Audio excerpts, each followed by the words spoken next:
What does it mean to be an anomaly? What it means to be an anomaly is to, um, it's easy to say to stand out, but it's really just to exist, right? And not try to become someone else's existence, because it's very easy to see what other people are doing and follow what they're doing based off of the attention or notoriety they get. But it's very difficult to stay true to self, and those people who do that are anomalies. Anomaly. All right. So we are in a simulation, right? Your origin file is a Division One athlete, right? Now you bend rhythm instead of gravity, right? You were a basketball player. Which part of the player's code is in your artistic OS? Well, I think everything apart, everything that was involved in my player's code has transferred uh, into my artist profile.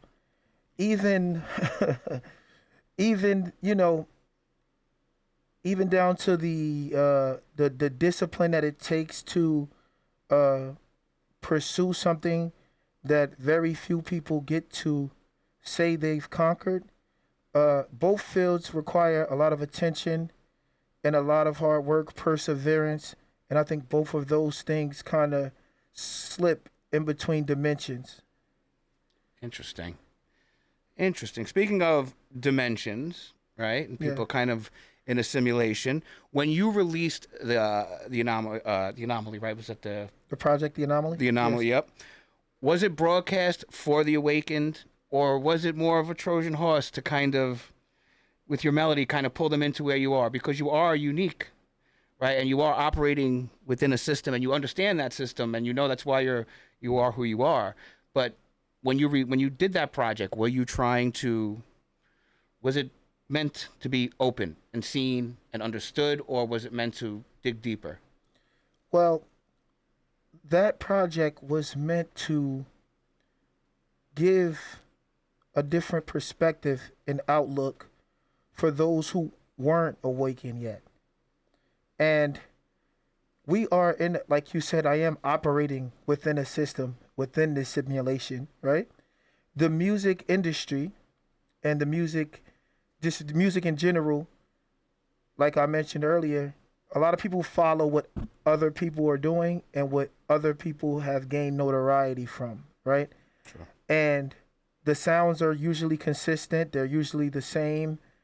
And I feel like mine on that project was just to bring my style over kind of urban instrumentation to combine a cymatic frequency that provided uniqueness over production that was kind of you know, connected to a certain style of music, which was urban.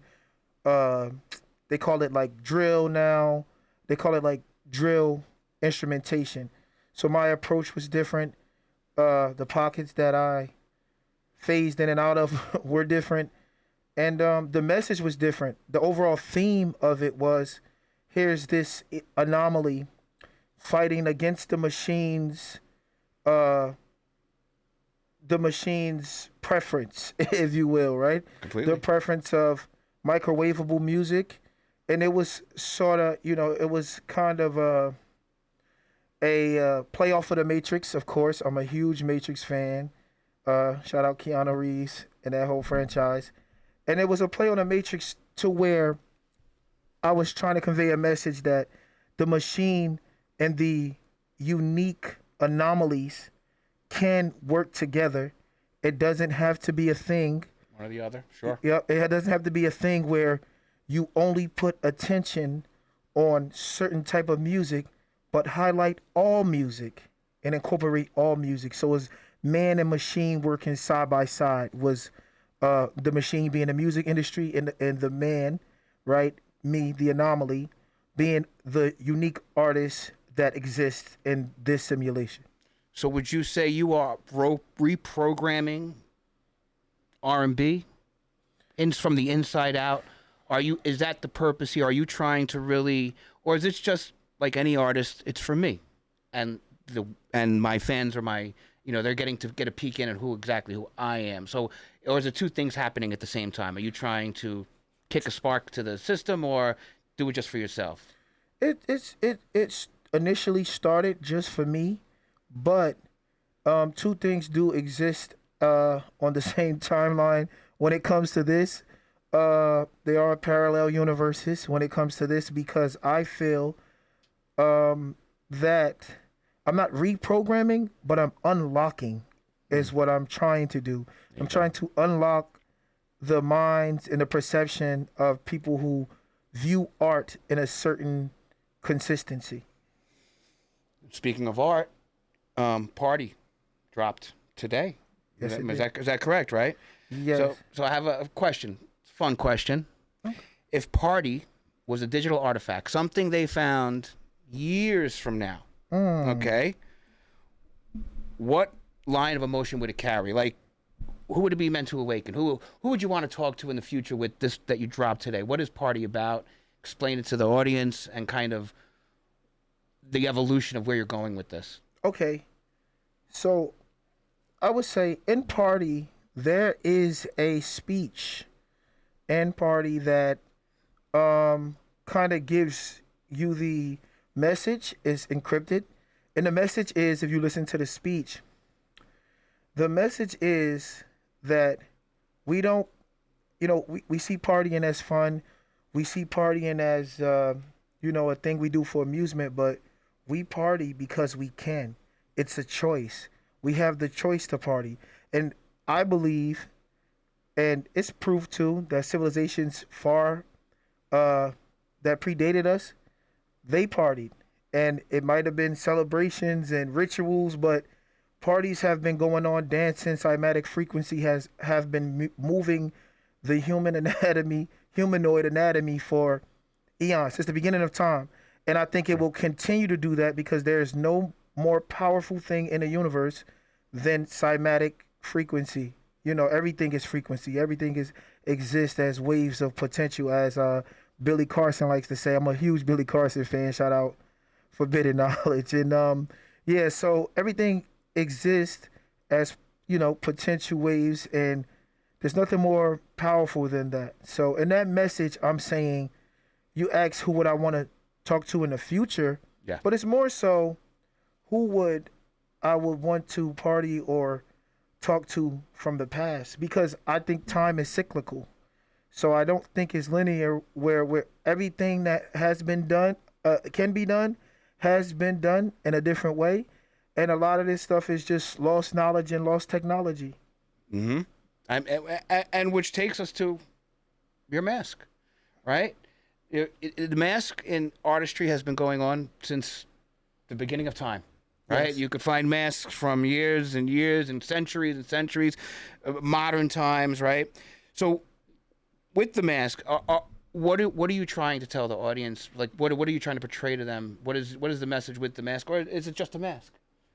It is not just a mask. It is an extension of my artistry. If you cannot tell, I have extreme connection with sci-fi, with the idea of, us being from another planet and otherworldly things. And this is just an extension of my artistry. It's a projection of me. It's a projection of the things that I embody, that I, study every day, that I pour into my music. So, of course, it's a conversational piece because of that, but the mask means so much more. And everybody has that. You choose to express it through a mask. People do it through their jewelry, their shoes, their clothes, their cars. So it's common, but like I said, it is shocking when you do see it, right? And I love it. And I want to thank you for being here, by the way. No problem. Constantine The Anomaly at Big Mouth Studio. Big fan, man. Appreciate it. Let me ask you a question. Coming up now and doing this and putting yourself out there and being an artist, what is the one thing you can share with other people like yourself, who I'm meeting here at Big Mouth Studio a lot, right, that are doing things differently? what's one thing you would want to share with them and say, for people that are just getting started, rolling, and that are doing things like I said, coming at it from a different side? What would you share to to give them a little bit more confidence to say it's okay, go for it? Um, I would just share with them like believe it. Like it sounds cliche, but believe in yourself, believe in your vision, believe in your art. Because when you believe in your art or whatever you're doing, your craft, when you truly believe in your craft, nothing can deter you or bother you. Nothing anyone says, it could bother you. It's more of a reflection of their own insecurities. I'll give you a quick story. I was at a album release party on last Saturday, for this artist, Tribe Mark, dope artist out of Jersey.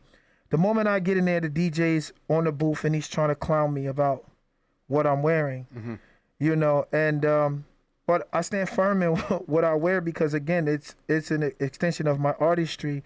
So when you possess that energy, they instantly see it and they feel like it went from him trying to clown me on a mic to 20 artists coming up asking for my Instagram and wanting to work because you just have to believe, in the face of adversity, in the face of disbelief, you just have to believe in what you're doing and stay connected to your art.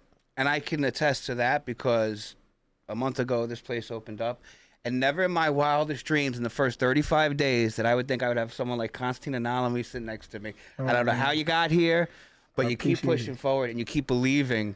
And I said, and I told my wife and friends and family, I said, I want interesting people. I want fun, interesting, artistic people. And hello, there you go. So you keep pushing forward. That's amazing. What do you have? Anything coming up in the future? In the future, and this guy knows about the future. I do. Anything coming up as far as where people can see you, catch you live? How does the live show translate? I've seen your videos online, and what can people expect when they come to see you live? Well, when they come to see me live, they can expect the show. They can definitely expect like shock value. Everyone, if you don't know, I'm 6'8" tall, which is about a little above average height on my planet. But yeah, I'm 6'8" tall, and to be honest, I have a couple of shows that I'm working on, my own show as well, coming up soon, and we're just figuring it out. We know we're going to bring a lot of mystery and excitement to the show. So I love it. I was listening to your music. So I feel the groove when I'm listening to it. I don't know, and I hate to compare you to people. I don't like comparing artists to other artists, but you could definitely I could hear the Michael influence. I could hear the Weeknd influence. And it's with your own spin to it, which is fantastic. Another thing I heard about you is that you have a plant-based diet. Oh, is that so your body can transmit better into the matrix, a cleaner signal, or when did you decide to make that change in your life? well, on my planet, it's normal. It's normalcy. So we don't consume other life forms on my planet. But that isn't a knock to any humanoid out there who, that's how you guys operate here. So, but what it does is it helps me perform, create music at, my optimal peak, and that's what I like to do. The plants on here on Earth are pretty tasty, by the way, even better than back on my planet. I'm gonna speak from the side of an artist, okay? Real talk here, straight talk. When I'm building something, creating something, you get the munchies. You want to eat everything. It's stress eating. How do you do that with a vegan-based diet? Or is it just after a while your body is just tuned to it, and that's how it works? And I know a lot of people watching this artist feel the same way. You get in the junk food mode, right? Sit behind my desk over there, and I'm editing, and I want to eat everything I see. And how do you do that as an artist? Because I want to learn. I want to be able to do it. In all honesty, just being transparent as I always am. I still eat I might have some fries, all vegetables, obviously. Sure. But Yeah, all vegetables. You know, they have some good vegan snacks out there that have less ingredients, two ingredients, like some Gotcha. plain chips, you know, corn, tortilla chips, and just once in a while. I don't eat any life forms, but No, no, you no. know, And it's no Twinkie. I don't think Twinkies are a life form. That's what I no, eat. I mean they But got you know what I mean. yeah, But you yeah, do. But you know what I'm talking about. You get that urge to just eat everything that's in front of you. Think. Um, Talk to me about, because I looked on your Instagram and I see you put up as part of a carousel that you put up, Interstellar. yes, Love that movie. I think it's yes, great. phenomenal movie. I actually think it's a documentary rather than a fiction. I mean, probably a Oh, documentary about where he comes from. I don't know, but it's a great movie. a And hundred it, percent. right? You talked about The Matrix. What other movies, art, kind of is an inspiration to you? Um, I would say Interstellar, The Matrix, and of course, I really like the Transformers. I think it was the fifth one, where Optimus Prime was being hunted, and at the end he flew off to find his creators, and he said, now we bring the fight to them, whoever they are, whoever his creators are, because it was an interesting scene in it where the antagonist robot, he's talking to Prime and he says, "Oh, he said your creator wants you back. Do you did you think you didn't have a creator? We all have a creator." So it just continues to fuel the question that humanoids have, whether this planet, my planet, anywhere in this the known universe, is that, like, where do we come from? How did we get here? Why are we here? Those questions that plague our minds. So You've mentioned your planet a couple of times. If someone like myself were to visit your planet, where would I be welcomed? How is it different from our planet? well, first of all, you would definitely have to come see me to get some gear. You wouldn't be able to survive as the air. It's a lot more nitrogen and it's only about 2% oxygen. So the gases are the same, but only 2% oxygen. So, but you'll definitely be welcome. My planet is we fill the air with love, and we kind of tend to care too much. It's kind of the opposite of this planet. Huh. It's a balance. So, but you like coming to play in our planet, spread some of that love. We could use it. Yep. It's definitely needed. We appreciate it. Yep. Are there any other of your kind here? Um, Not specifically from my planet, but planets in the solar system that are not from, from Earth, people that are not from Earth, or humanoids or other species that are not from Earth that are here, that are also spreading light as well, and staying true to their creativity and things like that, and trying to uplift people's frequencies, to have a good time, to party. To party, and that's the goal here, is to party. You Yeah. came from this planet to bring love, to bring happiness, to bring joy.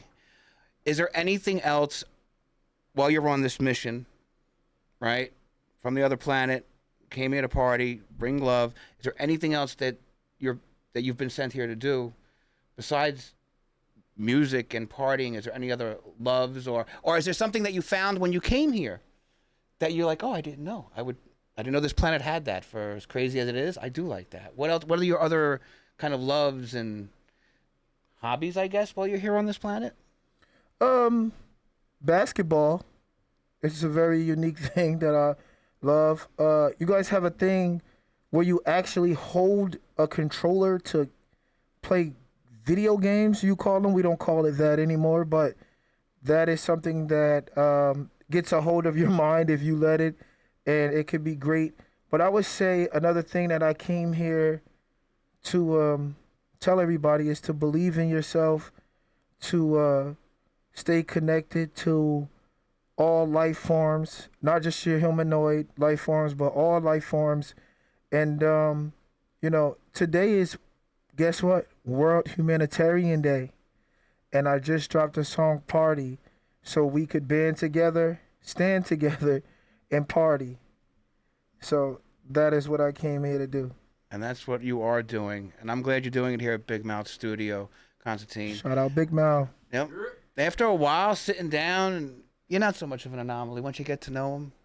Right? He is. I mean, that's, he is a good person. I don't know. Are you a person? I being. am a humanoid species. A humanoid species. I don't want to, insult you. I want to make sure I get it right here. Is there anything else you'd like to share with the planet while you're here at Big Mouth Studio? Just dropped Partii. Go pick it up. Tell them where they could find it, how to find you. You guys can listen to Partii on any of those little phones, you call it, those devices. You guys are just now being able to touch the screens. That's nice. You guys can listen to Partii on any of your streaming platforms. And also you can follow me on social media, you call it? Yeah, on social media at BGM_Willie Beeman. That's WILLIEBEAMEN. Oh. And that's on Instagram. Everywhere else is Constantine The Anomaly. Instagram, I'm having a little issue with trying to change my name. Giving me a little The machine trouble. will do that. Yeah, I know. It's happening all day, every day. But you fight the good fight. Yes, I do. Yes, you do. So I just want to thank everybody. I want to thank everybody who's helped me along this process. All of the people who will play a pivotal role in my creativity and my artistry and keeping me, motivated. My team, they know exactly who they are. I appreciate that you're here, and I'm glad that whoever sent you from your planet sent you here, and they sent you into the Big Mouth Studio. Shout out to Yvonne Forbes is. She's one of the few people that can broadcast to me and get me to show up. Yeah, I know. She's a intermediary, or as we call on this planet, a publicist. Yeah. And she was sharing your information with me, and it's a joy. It's a joy to meet you. Like I said, you gave your information where we're going. Anything else they should know about? Anything else? Partii dropped today. Is there anything video or anything else releasing in the future that we should know about? There will be a video, and you guys just have to stay tuned, right? Like, this stuff is high level creativity, so just stay tuned. That's it. I'll stay tuned. You stay tuned. This is Constantine The Anomaly. I'm James King. This is Big Mouth Studio. Thanks for joining us. Big Mouth. Well, what? Good job, man. Thank you. No problem, man.